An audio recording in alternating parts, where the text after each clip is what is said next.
ഇവിടെ പറമ്പിൽ നല്ലൊരു ചുണ്ടങ്ങ ചെടി വളർന്ന് സെറ്റായിട്ട് നിൽപ്പുണ്ട്. ഈ ചെടി കണ്ടപ്പോൾ ഞാൻ തീരുമാനിച്ചാണെങ്കിൽ മൾട്ടി ഗ്രാഫ്റ്റിംഗ് ട്രൈ ചെയ്യണമെന്ന്. ഇനിയും വൈകിക്കഴിഞ്ഞാൽ ചിലപ്പോൾ ഈ ചെടിയുടെ കാര്യം തന്നെ തീരുമാനമാവും. അതുകൊണ്ട് പിന്നെ ഒന്നും നോക്കില്ല, നേരെ പ്രൂണറുമായിട്ട് ഇറങ്ങി നമുക്ക് വേണ്ടതും വേണ്ടാത്തതുമായ കമ്പുകൾ ആദ്യം തന്നെ കട്ട് ചെയ്ത് ഒഴിവാക്കി. പിന്നെ നമ്മൾ ഇതിലേക്ക് ഒട്ടിക്കാൻ അടുത്ത വ്യത്യസ്ത ഇനം വഴുതന ചെടികളുടെ കമ്പുകളും കൂടെ നമ്മളൊന്ന് കട്ട് ചെയ്ത് സെറ്റാക്കി വെക്കുന്നുണ്ട്.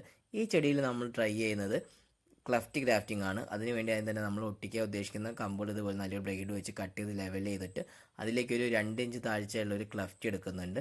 കൂടെ നമുക്ക് ഈ സയോണ് ഒരു ആപ്പ് രൂപത്തിലാണ് കട്ട് ചെയ്തെടുക്കേണ്ടത്. അങ്ങനെ കട്ട് ചെയ്തെടുത്ത സയോണ് നമ്മൾ ഈ ക്ലഫ്റ്റിലേക്ക് ഇറക്കി കൊടുക്കുകയാണ്. ഇങ്ങനെ ഇറക്കി കൊടുക്കുന്ന സമയത്ത് നമുക്ക് സയോണിൻ്റെയും റൂട്ട് സ്റ്റോക്കിൻ്റെയും തൊലികൾ തമ്മിൽ കോൺടാക്റ്റ് വരണം. എന്നാൽ മാത്രമേ നമ്മളെ ഗ്രാഫ്റ്റിംഗ് സക്സസ് ആവുള്ളൂ. അത് നമ്മൾ പിന്നെ ഒരു ബഡ്ഡിംഗ് ടാപ്പ് വെച്ചിട്ട് ഇതുപോലെ കെട്ടി ടൈറ്റാക്കി എടുക്കുന്നുണ്ട്. അങ്ങനെ നമുക്ക് എല്ലാ കമ്പുകളും പെട്ടെന്ന് തന്നെ ഗ്രാഫ്റ്റ് ചെയ്തെടുക്കാം. ഇങ്ങനെ ഗ്രാഫ്റ്റ് ചെയ്തെടുത്ത കമ്പുകളിൽ നമുക്കിനി ഒരു പോളി കവർ വെച്ചിട്ട് കവർ ചെയ്ത് കൊടുക്കണം. എന്നാൽ ഉള്ള മെച്ചം എന്താ വെച്ചാൽ അതിൻ്റെ ഉള്ളിൽ ഹ്യൂമിഡിറ്റി മെയിൻറ്റെയിൻ ചെയ്യും. പിന്നെ ഇപ്പോൾ മഴക്കാലമല്ലേ, ഈ കമ്പുകളൊക്കെ ചെയ്യാതെ നമുക്ക് സംരക്ഷിച്ചെടുക്കാനും കഴിയും. ഒരു 14 ദിവസം വരെ നമുക്കിനി ഇതിനെ ഇങ്ങനെ തന്നെ കീപ്പ് ചെയ്യാം. ഒരു 14 ദിവസം കഴിഞ്ഞിട്ട് ഇതിൻ്റെ കൂടുതൽ വിശേഷങ്ങളൊക്കെ ആയിട്ട് കാണാം. അതുവരെ എല്ലാവർക്കും ബായ്.